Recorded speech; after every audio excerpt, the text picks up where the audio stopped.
Caesar করতে গিয়ে নবজাতক শিশুর পা ভেঙে ফেললো ডক্টর। এইটাই ধামাচাপা দেওয়ার জন্য নবজাতক শিশুকে প্রয়োগ করা হলো ব্যথানাশক ইনজেকশন।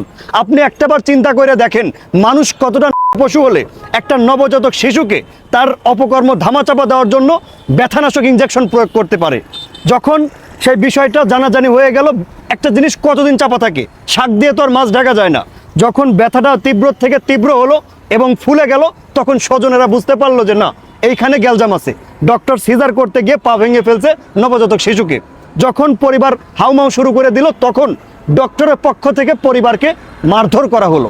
আপনি একটাবার চিন্তা করে দেখেন, অপকর্ম ঘটিয়ে আবার পরিবারকেই মারধর করছে ডক্টর। এটা এমন একটা দেশ, এই দেশের চিকিৎসা ব্যবস্থা কখনোই উন্নত হবে না। মানে আপনি যতই বলেন, একটা মানুষের তো চেষ্টা থাকে, যেমন আমি ভুল করছি সেটা সংশোধন হবে, সংশোধন করার চেষ্টা করব। কিন্তু এটা এমন একটা দেশ, এই দেশে কখনোই সংশোধন হয় না, বরঞ্চ দিনকা দিন ঘটনা ঘটেই যায়। দেখেন, পা ভেঙে গেছে, ট্রিটমেন্ট করা যেত, জানায়া ট্রিটমেন্ট করা যেত স্বজনদেরকে, না তা না কইরা গোপনে ব্যথানাশক ইনজেকশন প্রয়োগ করে দিয়েছে নবজাতক শিশুকে। আপনি একটাবার চিন্তা করে দেখেন, একজন নবজাতক শিশুকে যখন ব্যথানাশক ইনজেকশন প্রয়োগ করা হয়েছে, তার কতটা ক্ষতি হয়েছে। কেন এটা কি সমাধান করা যেত না? তা না কইরা নবজাতক শিশুকে ব্যথানাশক ইনজেকশন প্রয়োগ করছে।